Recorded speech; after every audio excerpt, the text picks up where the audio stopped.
Guys आज हम देखने वाले हैं एसएमसी कॉन्सेप्ट के कुछ मेजर कॉन्सेप्ट। तो यहाँ पे हम देखते हैं सबसे पहले यहाँ पे डिमांड एंड सप्लाई। इसमें हम बात करेंगे डिमांड एंड सप्लाई की, और फिर और देखेंगे ऑर्डर एंड वर्क की, और फिर देखेंगे एफजी को हम कैसे यूज़ करते हैं। उसके बाद आखिरी में हम देखेंगे कि इन तीनों को मिला करके आप कैसे एक हाई प्रोबेबिलिटी सेटअप बना सकते हैं, जहाँ से आप एंट्री ले सकते हैं। और काफ़ी हाई प्रोबेबिलिटी सेटअप होता है ये। यहाँ से आपको आराम से 60 से 70 80 से 90 आपको मिल जाएंगे। तो चलिए शुरू करते हैं। सबसे पहले हम देखेंगे यहाँ पे डिमांड एंड सप्लाई। तो यहाँ पे डिमांड एंड सप्लाई पे हम देखते हैं सबसे पहले। तो यहाँ पे डिमांड एंड सप्लाई में मैंने यहाँ पे एक चार्ट बना कर रखा है, जिससे मैं आपको समझने में आसानी होगी। तो यहाँ पे सबसे पहले मैं देखता हूँ कि डिमांड एंड सप्लाई होता क्या है। तो देखो, डिमांड एंड सप्लाई वो एक कैंडल होती है जहाँ पे इस जोन से हमारे डिमांड, हमारा एक ऐसा जोन होता है जहाँ से प्राइस अब मूवमेंट करने वाला है, मतलब बुल साइड के लिए। मतलब क्योंकि उस जगह, उस एरिया में अगर प्राइस आते हैं एक डिमांड एरिया पे, तो वहाँ से प्राइस के बढ़ने के चांसेस काफ़ी ज़्यादा बढ़ जाते हैं। और इसी डिमांड एरिया को हम मार्क करने के लिए, इसी एरिया को हम फाइंड आउट करने के लिए एक कैंडल का यूज़ करते हैं, जो कि होते हैं हमारे एक रेड कैंडल होती है। मतलब डिमांड हमारा बुल साइड का होता है, तो ये नहीं सोचना आपको कि ग्रीन कैंडल होती है, कि ये सारा सब गलत है। इस तरीके से कभी भी आपको डिमांड एंड सप्लाई किसी भी ऑर्डर ब्लॉक को मार्क नहीं करना है। और आपको मार्क करना है एक इन्वर्स कैंडल जो होती है हर एक मतलब टर्न की। तो देखो, डिमांड आप जब मार्क करते हो तो वो होता है हमारा प्राइस को बढ़ाने के लिए। तो प्राइस को बढ़ाने के लिए हमको सेल साइड का ये एक कैंडल चाहिए होती है, क्योंकि इसमें होती है स्मार्ट मनी की ऑर्डर्स, मतलब स्मार्ट मनी के पेंडिंग ऑर्डर्स होते हैं हमारे इस कैंडल में। तो बाकी इसी तरह हमारा सप्लाई में होता है, जैसे मैं अभी आपको चार्ट में भी समझाऊंगा। अब आप सप्लाई का देख लो। सप्लाई में क्या होता है कि एक ऐसा जोन होता है, ऐसा प्राइस एरिया होता है जहाँ से प्राइस के कम होने के चांसेस, मतलब वहाँ पे प्राइस के गिरने के चांसेस उस एरिया से बहुत ज़्यादा बढ़ जाते हैं। उसी एरिया को हम फाइंड आउट करने के लिए हम सप्लाई जोन का एक कैंडल मार्क करते हैं, जो कि कुछ हमारा ग्रीन कलर का कैंडल होता है। मतलब जो हमारी ग्रीन कैंडल होती है उसको हम मार्क करते हैं एज अ सप्लाई। तो चलिए देखते हैं अब हमारा इस चार्ट में हमने कैसे किस तरीके से समझा रखा है। सबसे पहले हम यहाँ पे देखते हैं अपने डिमांड एरिया की। डिमांड हमारा किस तरीके से हमने मार्क किया है यहाँ पे। तो डिमांड एरिया देखिए, जब हमारा डिमांड हम मार्क करते हैं तो हम एक स्ट्रक्चर के साथ करते हैं। स्ट्रक्चर हमारा जब बनता है, हमारा ब्रेक ऑफ स्ट्रक्चर और चेंज ऑफ करेक्टर से, तो उस चीज़ की वीडियो मैंने अपने यूट्यूब चैनल पे अपलोड कर रखी है। आप मेरे चैनल पर प्लेलिस्ट में जाके आप बिगिनर टू एडवांस ट्रेडिंग में स्ट्रक्चर मैपिंग का आप मैंने वीडियो डाल रखी है, तो आप उसको देख सकते हैं। उसके बिना आपको थोड़ा समझने में मुश्किल हो सकती है, बाकी आप डिमांड एंड सप्लाई को आसानी से समझ सकते हैं इस वीडियो से भी। तो चलिए शुरू करते हैं। तो यहाँ पे हमने सबसे पहले देखा कि प्राइस ने क्या किया, यहाँ पे अच्छे से बुल, मतलब हमारा ग्रीन कैंडल बनाते हुए अपसाइड का मूव लगा रहा था। देन प्राइस थोड़ा रिट्रेसमेंट लेता है हमारा कुछ ग्रीन रेड ऐसे कैंडल बनाते हुए। देन क्या करता है, प्राइस एक लो लगाता है, और फिर इसके हाई के ऊपर, मतलब जो प्रीवियस लेफ्ट साइड में जो भी हाई होता है उसके ऊपर वन कैंडल क्लोज करता है। देन हमारा ये स्ट्रक्चर एक बन जाता है ब्रेक ऑफ स्ट्रक्चर। देन हम क्या करते हैं, यहाँ पे हम वेट करते हैं कि प्राइस क्या करे। अब देखिए, डिमांड को कैसे मार्क करना होता है।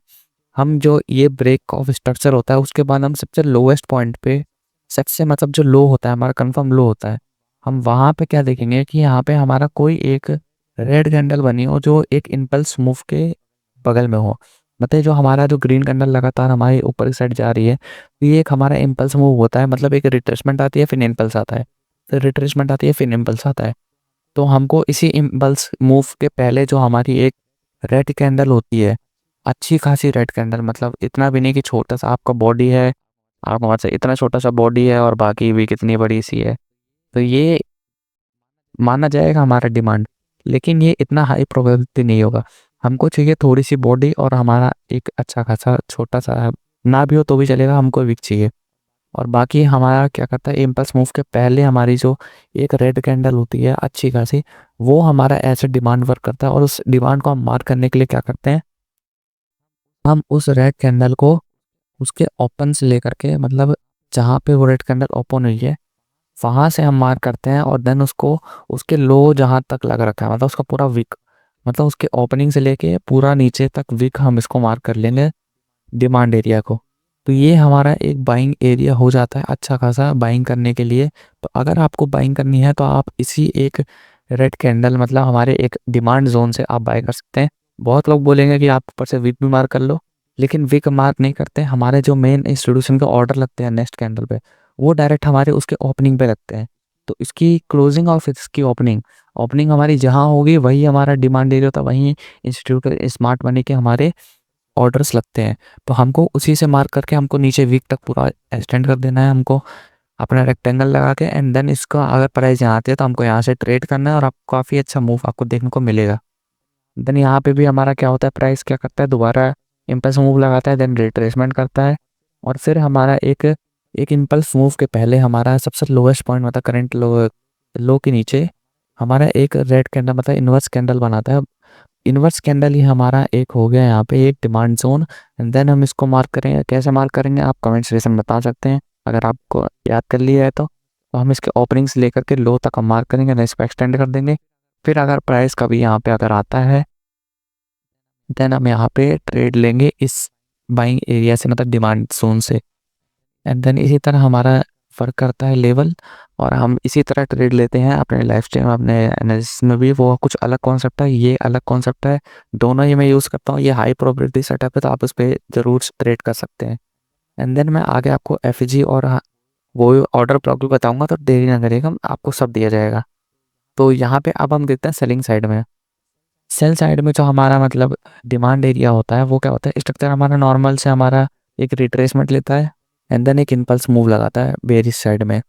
बेरिश साइड में इम्पल्स मूव हमारी इस तरीके से लगता है एंड देन रिट्रेसमेंट हमारा ऊपर की साइड होता है। ये चीज़ तो नॉर्मल बेसिक है, ये आपको पता होगा। और अब हम चलते हैं यहाँ पे, देखते हैं हमारा डिमांड कैसे मार्क होता है इसमें, मतलब सप्लाई।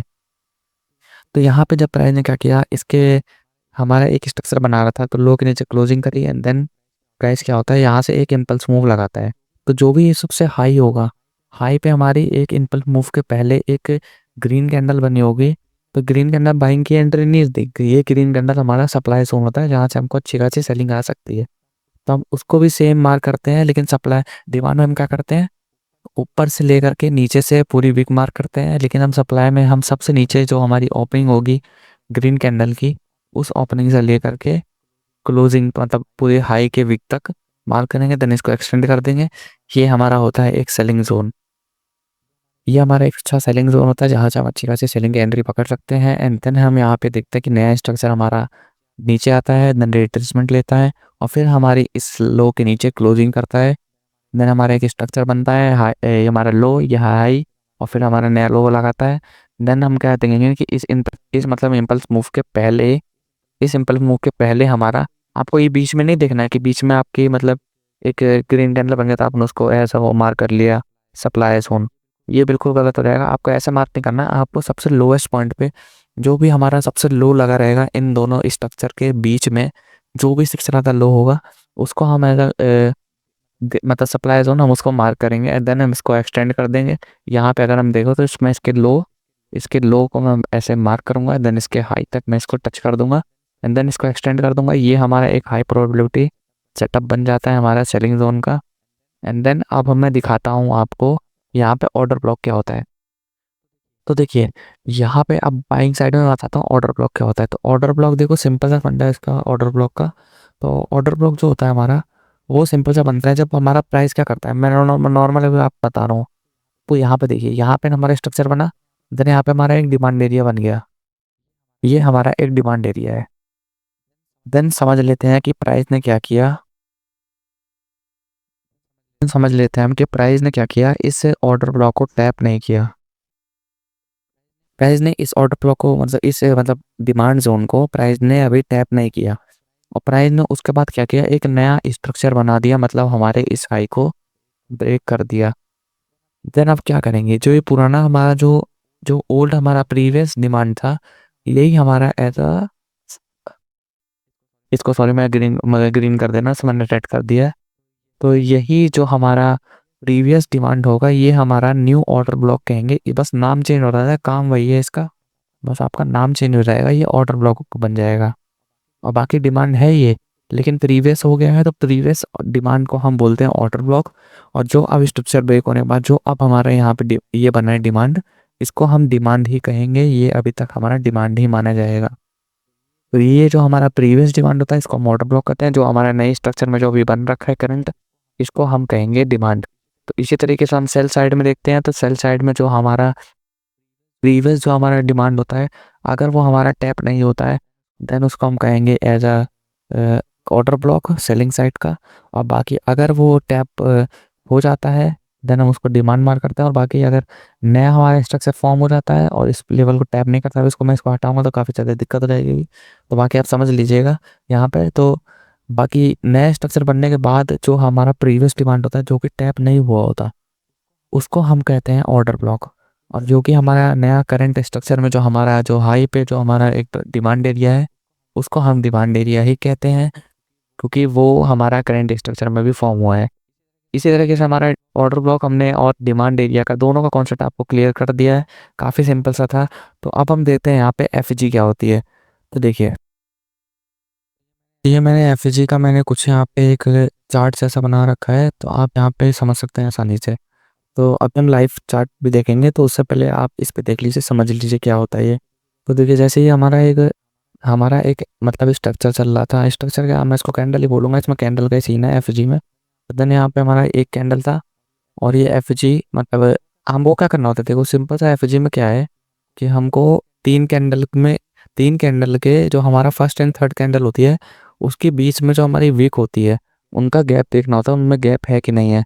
अगर उनमें गैप है तो वो एफ एरिया मतलब बनाती है, और नहीं होती तो वो कुछ नहीं बनाती। जैसा हम यहाँ पे देखेंगे, देखिए ये हमारी फर्स्ट कैंडल है, यहाँ क्लोजिंग हुई इसकी, यहाँ इसके ग्रीन कैंडल की ओपनिंग हुई, देन यहाँ पे थर्ड कैंडल बन गई। तो ये फर्स्ट कैंडल है, थर्ड कैंडल, और इस फर्स्ट एंड थर्ड कैंडल के बीच में क्या कोई गैप है? नहीं। यहाँ पे इसके हाई के ऊपर में अगर इसको लाइन को मैं एक्सटेंड करूँ तो यहाँ मैं देखूंगा कि इस थर्ड कैंडल ने इसकी हाई मतलब इस थर्ड कैंडल की विक ने यहाँ पे इस कैंडल की ये जो भी हाई था इसको टैप कर दिया है। तो ये हमारा एक मतलब एफ हमारा यहाँ पे नहीं बनेगा। एंड देन अब हम यहाँ पे देखते हैं कि क्या आगे हमारा प्राइस बनाता है कि नहीं बनाता है। तो अब हम देखते हैं यहाँ पे नेक्स्ट हमारी इस कैंडल के बाद ये हमारी, अब इसको फर्स्ट कैंडल मानेंगे एंड देन इसको second candle and third candle. क्या इस फर्स्ट कैंडल के इस हाई वाली विक के ऊपर क्या प्राइस ने, मतलब यहाँ पे पहले मैं इसको लाइन ले लेता हूँ। एंड देन क्या इसके हाई के इस कैंडल के हाई के ऊपर क्या इस थर्ड कैंडल की विक ने टैप किया है? नहीं किया। यहाँ पे इस थर्ड कैंडल ने इस फर्स्ट कैंडल की हाई के इस विक के ऊपर क्या इसको टैप किया है, मिटिगेट किया है? नहीं किया। तो ये हमारा एक फेयर वैल्यू गैप है। और इसके जोन को हम अगर हम मार्क करते हैं तो इसके जोन को आप मार्क करते हैं कुछ इस तरीके से, आप इसके हाई से लेकर के फर्स्ट कैंडल के हाई से लेकर के इस थर्ड कैंडल के ये लो होता है जहाँ तक विक लगाती है, इसको आप एक्सटेंड करते हैं। देन इसमें आप एंट्री आती है, प्राइस आती है, तो आप वहाँ से एंट्री ले सकते हैं किसी एक कंफर्मेशन के साथ। तो अब हम देखते हैं नेक्स्ट यहाँ पे। तो ये हमारा प्योर एफ है, तो इसको मैं ग्रीन कर देता हूँ। तो अब हम देखते हैं यहाँ पे हमारा जो प्राइस है वो बेरिश मतलब एक मतलब ग्रीन रेड कैंडल के साथ साथ कैसे एफ बनाता है। तो यहाँ पे प्राइस ने क्या किया, एक अच्छी खासी रेड कैंडल बनाई एंड सेकंड कैंडल एंड फिर थर्ड कैंडल। तो फर्स्ट कैंडल का जो लो था यहाँ पे क्या थर्ड कैंडल ने उसके लो को टैप किया है? नहीं किया यहाँ पे। तो यहाँ पे एक एफ एरिया है जो कि हम मार्क करते हैं अगर, तो ये कुछ इस तरीके से होता है। इसको मतलब इसके लो से लेकर के हम इसके थर्ड कैंडल के हाई तक मार्क करेंगे, देन इसको एक्सटेंड कर देंगे। फिर अगर कभी प्राइस यहाँ आती है तो हम यहाँ से एंटर लेंगे किसी एक कन्फर्मेशन के साथ। तो इस तरीके से हम मार्क करते हैं। और बाकी अगर हम बेरिश साइड में देखें तो यहाँ पे अब हम देखते हैं कि क्या इस लेटेस्ट मतलब जो भी हमारे तीन कैंडल है, क्या इस तीन कैंडल के बीच में एफ है? आप कमेंट में बताइए है कि नहीं है। इसका आंसर मैं अब नहीं बताऊंगा, बाकी मैं इतना बता दे रहा हूँ कि यहाँ पे इसका लो है और यहाँ थर्ड कैंडल का हाई इधर है। तो आप बताना आप कमेंट में क्या इसमें एफ है कि नहीं है। और आप चलिए हम देखते हैं यहाँ पे लाइव चार्ट में एनालिसिस के तरफ। तो ये एक गोल्ड का चार्ट है मेरा, और इसमें मैं थोड़ा नीचे जाऊंगा एंड देन यहाँ से हम एक अच्छी जगह से स्ट्रक्चर मार्किंग शुरू करते हैं जहाँ से हमको एक लेवल देखने को मिला। तो सबसे पहले यहाँ पे हम देखेंगे, तो यहाँ पे हम सबसे पहले आप देखेंगे स्ट्रक्चर मैपिंग। स्ट्रक्चर मार्किंग आपको फटाफट कर लेनी है, आपको इतना ज़्यादा कोई दिमाग लगाने वाला काम नहीं है इसमें। यहाँ पे आप स्ट्रक्चर मार्किंग करता शुरू करते हैं। अब यहाँ पे देखते हैं अब हमारे ऑर्डर ब्लॉक काम मतलब डिमांड एरिया काम कर रहे हैं नहीं कर रहे।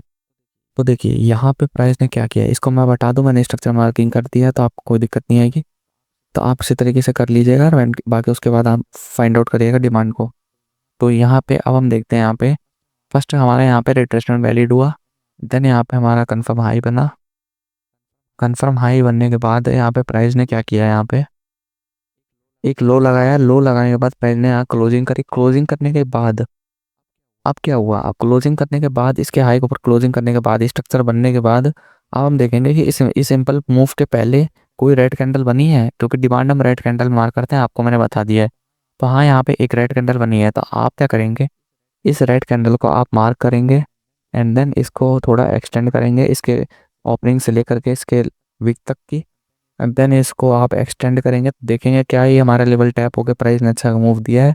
तो हाँ ये देखिए यहाँ काफ़ी अच्छा मूव इस डिमांड एरिया से हमको प्राइस में देखने को मिला है। प्राइस ने इस लेवल पर आकर टैप किया और काफ़ी अच्छा मूवमेंट हमको देखने को मिला है। तो अब हम नेक्स्ट देखते हैं यहाँ पे हमको आगे क्या करना है। अब नेक्स्ट आगे हम देखते हैं तो यहाँ पे प्राइस ने क्या किया कि यहाँ पे हमारा प्राइस ने एक रिट्रेसमेंट लगाया इस जगह। यहाँ पे मैंने यहाँ पे क्लोजिंग हुई और क्लोजिंग होने के बाद यहाँ पे एक ग्रीन कैंडल की क्लोजिंग हुई और क्लोजिंग होने के बाद यहाँ पर हमने इसके सबसे लोएस्ट पॉइंट जो था, मतलब क्लोजिंग होने के इस हाई के ऊपर क्लोजिंग होने के बाद जो भी लोएस्ट पॉइंट था वहाँ पे इस इम्पल्स मूव के पहले क्या एक रेड कैंडल बनी है। हाँ इतनी बड़ी रेड कैंडल बनी है।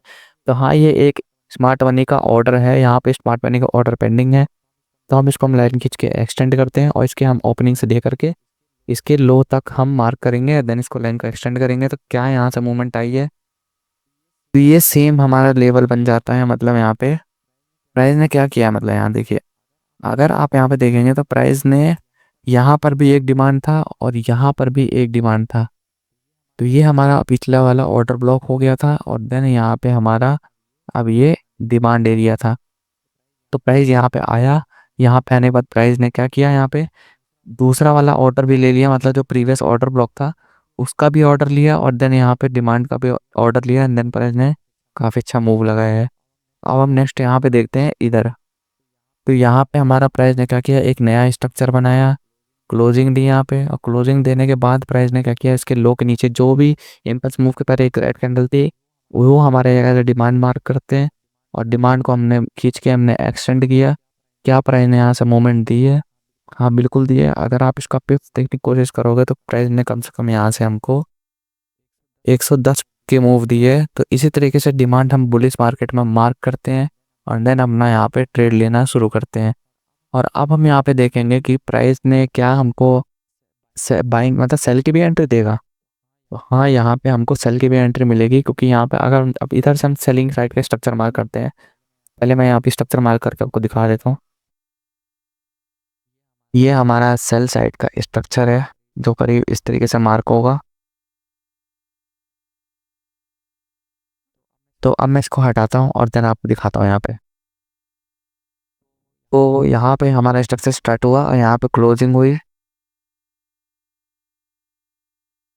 क्लोजिंग होने के बाद यहाँ पे प्राइस ने क्या किया, इसके हाई के ऊपर एक यहाँ पे एक सप्लाई जोन बताया। सप्लाई मैंने बताया ग्रीन कैंडल होती है, एक इम्पल्स मूव यहाँ पे लगा है, आप खुद दे सकते हैं, इतनी बड़ी कैंडल रेड कैंडल, तो ये इम्पल्स ही बोलते हैं इसको। और बाकी इससे पहले जो भी ग्रीन कैंडल थी उसको हमने मार्क किया एज ए डिमांड, फिर उसको मैंने एक्सटेंड किया एंड देन हम देखेंगे यहाँ से क्या एंट्री हमको मिली है। जी हाँ बिल्कुल मिली है, काफ़ी अच्छा मूवमेंट हमको यहाँ से देखने को मिला है। बाकी मैं इसको ग्रीन कर दे रहा हूँ, आपको प्रॉब्लम हो रही होगी, तो ये मैं इसको ग्रीन कर देता हूँ और देन यहाँ पर अब यहाँ पे बाइंग के सेलिंग की एंट्री मैं आपको दिखाता हूँ। तो यहाँ पे काफ़ी अच्छा मूवमेंट हमको देखने को मिला है। यहाँ से अगर हम दिखाऊँ मैं, अगर जैसे कितना मूव मिला है तो हमको 280 पिप का मूव हमको यहाँ से सिर्फ एक छोटे से डिमांड जोन से मिला है।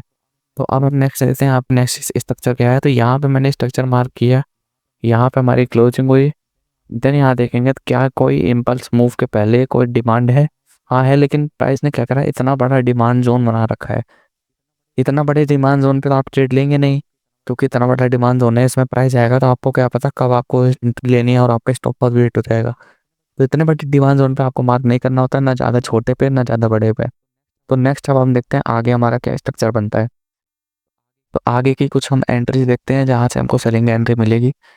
तो यहाँ पे मैं अगर इधर मार्क करना शुरू करूँ इधर से, क्योंकि यहाँ पर काफ़ी ज़्यादा बड़े-बड़े एंट्रीज़ मिल रहे थे हमको। यहाँ से मार्क करना शुरू करो तो ये करीब हमारा स्ट्रक्चर ऐसे मार्क चलता है। चलिए अब आप मैंने स्ट्रक्चर बना दिया है एंड देन आप इसी तरह के रेफर बना दें और बाकी अब हम देखते हैं यहाँ पे क्या हमको एंट्री मिलती है कि नहीं। तो यहाँ पर मैंने यहाँ पे सेलिंग ज़ोन का एक ब्रेक ऑफ स्ट्रक्चर हुआ एंड देन यहाँ पे इसके हाई पे एक ग्रीन कैंडल मेरे को दिख गई है इम्पल्स मूव्स के पहले। तो यहाँ पे एकदम हाई पे हमको सबसे जो हाई पे होता है उस पे हमको एक मार्क करना है एंड देन उसको हम एक्सटेंड करते हैं। तो क्या यहाँ पे हमको लेवल देखने को मिला है, मतलब प्राइस ने हमको यहाँ पे मूवमेंट दी है। हाँ बिल्कुल दी है, यहाँ से काफ़ी अच्छा मूवमेंट हमको देखने को मिला है। इसको अगर मैं दिखा रहा हूँ कि कितना पे मिला है 100, मतलब 100 पे हमको यहाँ से मिल गया प्राइस से। एंड देन हम नेक्स्ट यहाँ पे अपने स्ट्रक्चर देखते हैं। तो यहाँ हमारा प्राइस ने एक रिट्रेसमेंट लिखा है, यहाँ नया स्ट्रक्चर बना। नया स्ट्रक्चर बनने के बाद इसके हाई पे जो भी एक इन्वर्स कैंडल मतलब ग्रीन कैंडल होगी वो हमारा सप्लाई जोन है। इसको अगर मैं यहाँ पे मार्क करूँ तो क्या यहाँ से प्राइस गिरा है? हाँ बिल्कुल अच्छे तरीके से यहाँ पे प्राइस ने अच्छे तरीके से मतलब यहाँ पे हमको सेलिंग का मूवमेंट दिया है प्राइस ने यहाँ पे। तो अब हम नेक्स्ट देखते हैं यहाँ पे हमारा कुछ और एंट्री, जैसे हम एफईजी देखते हैं। एफईजी क्या होती है? तो यहाँ पे एफईजी हम चलिए हम शुरू करते हैं अपना एफईजी का कॉन्सेप्ट जो है। तो यहाँ कुछ अच्छी सी एंट्रीज हमें आप देखते हैं जहाँ पे हमको एफईजी मिले। कि यहाँ पे हम देखते हैं एक बार एफईजी क्या होती है, मतलब 3 कैंडल के बीच में जो हमारी गैप होती है। तो यहाँ पे हम देखेंगे तो यहाँ पे क्या ये फर्स्ट कैंडल देख जो है और ये सेकंड कैंडल है एंड ये थर्ड कैंडल है। क्या ये फर्स्ट कैंडल के लो के इस लो के नीचे क्या थर्ड कैंडल के इस हाई ने टैप किया? नहीं किया। मतलब यहाँ तक क्या है इस मतलब थर्ड कैंडल के हाई ने क्या इस ग्रीन कैंडल के लो को टैप किया? नहीं किया। तो ये एक जो पूरा जोन है ये हमारा एक ऐसा एफईजी जोन है जहाँ पे प्राइस आता है और प्राइस को टैप करके मूवमेंट देता है।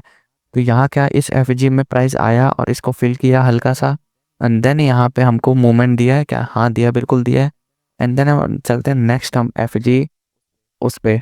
अब देखते हैं यहाँ पे एक और चीज़ होता है, मतलब कि आप कंफर्मेशन के तौर पर एफईजी को यूज़ कर सकते हो। तो जैसे यहाँ पे एक डिमांड जोन भी हमको देखने को मिल रहा है।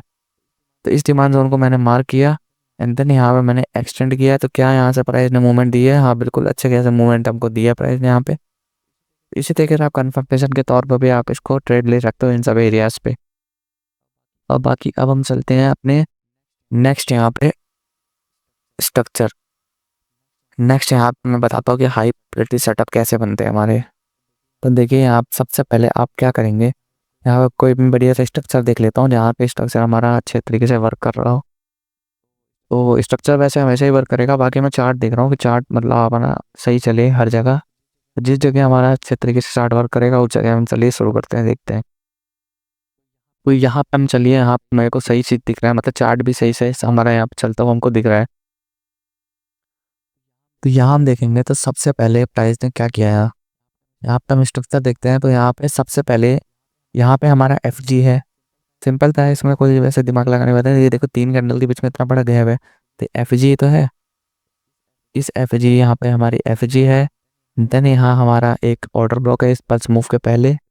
इस ऑर्डर ब्लॉक को हमने मार्क किया, इस ऑर्डर ब्लॉक का हमने ग्रीन कलर कर दिया है। देन एफ जी को मैंने यहाँ पे ब्लैक कलर कर दिया। देन यहाँ पे मैंने इसको एक्सटेंड किया। तो क्या यहाँ से प्राइस ने मूवमेंट दी है? हाँ बिल्कुल दिया। कितने पिप की दी है? यहाँ पे 880 की हमको मूवमेंट मिली है यहाँ पे इस लेवल से। एंड देन हम आगे देखते हैं यहाँ पे और कोई सेटअप। तो यहाँ पे हमको एक सेटअप यहाँ पे देखने को मिला है कि यहाँ पे ने क्या किया, एक अच्छा खासा इम्पल्स मूव लगाया यहाँ पे। इम्पल्स मूव पहले यहाँ पे एक ग्रीन कैंडल जो कि हमारा एक सप्लाई जोन है। सप्लाई जोन से पहले क्या है, यहाँ पे एक एफ भी है। हाँ बिल्कुल है। यहाँ पे इसके लो के नीचे प्राइस ने इसके लो के नीचे जो थर्ड कैंडल है, मतलब ये जो हमारी थर्ड कैंडल है इसके हाई ने टैप नहीं किया है, तो ये भी एक एफ है। एंड देन प्राइस क्या करता है, ये हमारा एक हाई प्रोबेबिलिटी सेटअप हो गया। यहाँ पे प्राइस आया और प्राइस ने यहाँ पे आते ही अच्छा खासा हमको बहुत अच्छा हमको बेयरिश रन हमको देखने को मिला है। यहाँ पे हमारा बेयरिश में काफ़ी अच्छा हमको मूवमेंट देखने को यहाँ पे मिल गया है। और बाकी अब हम यहाँ पे देखते हैं हम नेक्स्ट यहाँ पे स्ट्रक्चर पे। तो यहाँ हमारा स्ट्रक्चर अच्छा खासा हमको चलता हुआ दिखा। एंड देन यहाँ पे हमको एक अच्छा खासा हमको डिमांड एरिया भी दिखा। तो हमने डिमांड एरिया को ऐसा डिमांड सप्लाई जोन हमने मार्क किया। सप्लाई जोन से अच्छा मूवमेंट है, हाँ बिल्कुल अच्छे खासे मूवमेंट है यहाँ पे हमको। एंड देन हम इसी तरीके से अपने स्ट्रक्चर को मार्क करते हैं। देन हम एक्सटेंड करते हैं, फिर हमको वहाँ से मूवमेंट देखने को मिलती है। इसी तरीके से हमारा कुछ ऐसे डिमांड का कॉन्सेप्ट है जो कि हमारा ऐसे ही चलता रहता है, एंड देन हमको प्राइस की अच्छा खासा हमको मूवमेंट यहाँ पे देता है। तो इसी तरीके से हमारा डिमांड का पूरा एसएमसी में हमारा पूरा बेसिक्स से पूरा कंप्लीट हो चुका है, और ये हमारा पूरा एसएमसी कॉन्सेप्ट मैंने आपको कंप्लीट कर दिया है। नेक्स्ट होगा कि हम फिबोनाची को किस तरह इफेक्टिवली यूज़ कर सकते हैं ऑर्डर ब्लॉक के साथ एक हाई प्रोबेबिलिटी और सेटअप के लिए, जो हमको 70 to 75% हमको विन करा के दे अपनी ट्रेड को। तो यही था हमारा कुछ एसएमसी का हमारा कुछ ऐसा कॉन्सेप्ट जो कि मैंने आपके साथ आज शेयर किया है। हमने सारा का सारा आपको बता दिया है। तो चलिए मिलते हैं नेक्स्ट वीडियो में, और अपने दोस्तों के साथ शेयर कर देना, और चैनल को सब्सक्राइब कर देना, लाइक कर देना, और कमेंट में लिख देना नेक्स्ट आपको टॉपिक कौन सा चाहिए। और बाकी सारा मैंने आपको कॉन्सेप्ट क्लियर कर दिया। तो चलिए मिलते हैं नेक्स्ट वीडियो में, तब तक के लिए टेक केयर, गुड बाय।